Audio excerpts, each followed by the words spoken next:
धर्म, कर्म, विधि विधान और ज्योतिष की सटीक जानकारी पाने के लिए YouTube चैनल जीवन दर्पण को सब्सक्राइब करें और हाँ, अपडेट रहने के लिए बेल आइकन दबाना ना भूलें। तो यहाँ पर जो हम आप पूजा करने चल रहे हैं, अभी तो जैसे गृह प्रवेश तो आपका हो चुका है, लेकिन आए हुए अतिथियों का सम्मान करना और स्वागत करना ये हमारा आपका धर्म बन जाता है। क्योंकि आप ये सोचे नहीं थे कि मेरे यहां इस दिन देवता आएंगे या पंडित जी आएंगे या आपके मामा जी आएंगे या आपके मित्र जी आएंगे, आपने सोचा नहीं होगा। लेकिन पूर्व निर्धारित व्यवस्थाएं होती हैं।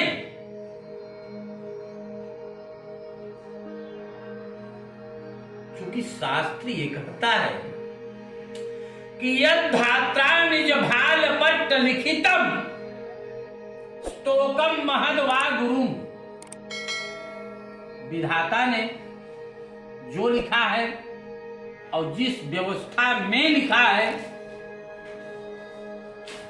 और जिस जगह लिखा है होगा वही, इसमें कोई दो राय नहीं। अब ये जो चौकी बनाया गया है या चौकी पर जितने भी आकृतियां बनाई गई हैं, उन सबका हमारे आपके जीवन से कनेक्टिविटी बना हुआ है। हम आप जान रहे हैं अथवा नहीं, लेकिन हम आपको अनुभूति दिलाना चाहते हैं कि इस चौकी पर जो भी बना है उनका हमारे आपके जीवन में क्या महत्व है। सबसे पहले षोडश मातृका को हम लेंगे। षोडश मातृका क्या है? ये कुल देवी के रूप में जानी जाती है। जैसे कहा जाता है ना गांव की भाषा में, घर का देवता ललाय और भरवासु पूजा मांगे। ये कुल देवी हमारी आपकी खुश रहेंगी तो हमारे आपके जीवन में किसी प्रकार की कोई असुविधा नहीं होगी। जब कुल देवी खुश होती हैं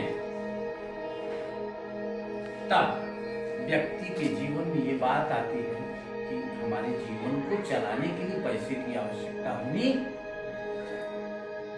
तो पैसे की आवश्यकता पूर्ति करने के लिए उधर जो चौकी पे कॉर्नर पे रखा गया है ना, वो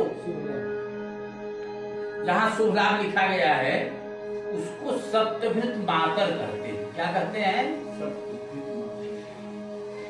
पैसा तो हर व्यक्ति अपने जीवन में कमाता है, लेकिन कुछ ऐसे लोगों को भी आपने देखा होगा कि पैसा खूब कमाते हैं, लेकिन अगर 30 दिन का महीना है, 30 तारीख का महीना है, तो 25 तारीख से बजट गड़बड़ हो जाता है। 5 दिन के लिए एडवांस कहीं से लेना पड़ता है। वो जो लक्ष्मी आती हैं, वो जो लक्ष्मी आती हैं, वो लक्ष्मी चंचला लक्ष्मी कही जाती है और वो उल्लू पर बैठ करके आती है। और यहां पर जिस लक्ष्मी का ध्यान या जिस लक्ष्मी का पूजन हम आप कराएंगे, वो गरुण वाहिनी लक्ष्मी है। 8 प्रकार की लक्ष्मी होती हैं। दरिद्रा लक्ष्मी भी होती हैं। गरुण वाहिनी लक्ष्मी सर्वश्रेष्ठ लक्ष्मी मानी जाती है। गरुण वाहिनी लक्ष्मी में ही व्यक्ति को पूजा पाठ करने की मानसिकता बनती है। कितने ऐसे लोगों को आप देखेंगे, पैसा बहुत है उनके पास, पूजा पाठ करने के लिए समय नहीं है। अब ये नहीं कहेंगे कि मेरे पास पैसे नहीं है। चूंकि शास्त्र ये कहता है कि अन्यायो बाधितम वित्तम 10 वर्षाणि तिष्ठति प्राप्ते चैतादशे वर्षे समूलम तद विनश्यति। अन्याय के द्वारा उपार्जित धन अधिकतम 10 वर्ष चलता है। जैसे ही 11वां वर्ष आता है वैसे मूल सहित वो नहीं। तो यहां पर गरुण वाहिनी लक्ष्मी को बुलाने के लिए वो सप्तभृत मातर का हम आप ध्यान करते। इसके बाद में जैसे आपके पास थोड़ा थोड़ा करके पैसे जब इकट्ठा होने लगता है तब व्यक्ति को ये होता है कि अब अगर पैसे तो हर व्यक्ति के पास रहते हैं लेकिन संजोग नहीं बनता। संजोग बनाने के लिए अपने योगिनी को अनुकूल करना पड़ता है। समझ रहे हैं? योगिनी का स्थान वो बना है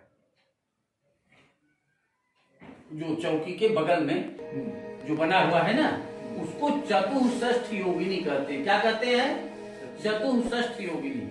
माने 4 और 60 बराबर कितना होता? 64। समझ रहे हैं? अब उसमें 3 प्रकार की देवियां हैं। जैसे 3 प्रकार के देवता होते हैं उसी प्रकार से 3 प्रकार की देवियां भी कही जाती हैं। लेकिन अगर आपसे हम ये पूछेंगे कि देवियां हैं कौन या देवता कौन है, तो आप कहेंगे ब्रह्मा, विष्णु और महेश। तो इन्हीं 3 देवताओं की पत्नी को ही योगिनी के रूप में जाना जाता है। अब रही बात ये, देवताओं को पूछेंगे तो ब्रह्मा, विष्णु, महेश कहेंगे और देवियों की बात कही जाएगी तो महाकाली, महालक्ष्मी, महासरस्वती, इनका कल्टम अलग हो जाता है। समझ रहे हैं? इनकी क्वालिटी परिवर्तित हो जाती है। अब इसमें बात ये आती है जैसे ब्रह्मा की पत्नी का नाम सरस्वती, विष्णु की पत्नी का नाम लक्ष्मी और शिव की पत्नी का नाम पार्वती। लेकिन पार्वती का ही रूप काली का स्वरूप माना गया है और लक्ष्मी का रूप विष्णु भगवान की पत्नी के रूप में माना जाता है और सरस्वती का रूप भी माना जाता है। इन्हीं 3 देवी देवताओं को कॉम्बिनेशन बना करके महाकाली, महालक्ष्मी, महासरस्वती। एक बार की स्थिति क्या बनी कि देवताओं में के ऊपर दैत्यों ने आक्रमण किया। आक्रमण करने के बाद में सारे देवता असहाय हो गए। जैसे यहां पर हम आप गिने चुने लोग हैं, केवल हम बोल रहे हैं, आप सब चुप हो। अगर हम भी नहीं बोलेंगे तो 10-20 मिनट बाद तो आप कहोगे कि ना पंडित जी पूजा क्यों शुरू नहीं करा रहे हो। तो सारे देवता एकजुट होकर के बैठे थे, कोई कुछ नहीं कह रहा था। तो शंकर जी के दिमाग में ये बात आई कि अब त्रिदेव सब निष्क्रिय हो गए हैं, अब देवियों की पूजा की जाए। समझ रहे? जैसे हम आप कभी परेशान होते हैं तो सोचते हैं मेरे पास पैसे नहीं है और थोड़ा सा सरिता से पूछ ले कुछ हो तो नहीं।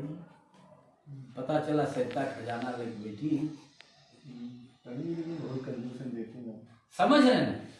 तब बात उसमें ये आई, शंकर जी ने कहा कि अब देवताओं की आशा छोड़ दीजिए, अब देवियों की आराधना आप लोग करिए। तो देवियों की आराधना जब करने लगे, सबसे पहली देवी के रूप में काली आ गई। सबसे पहली देवी के रूप में काली। अब काली ने प्रार्थना किया कि आप लोगों ने मुझे क्यों बुलाया।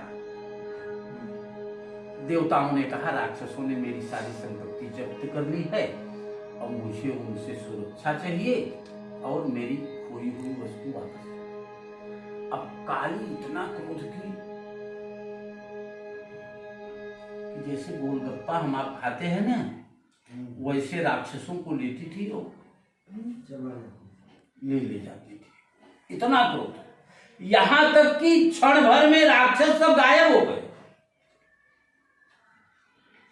देवताओं का नंबर लगने की आवाज आई।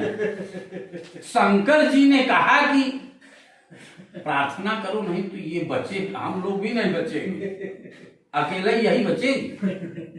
तब प्रार्थना किया देवताओं ने,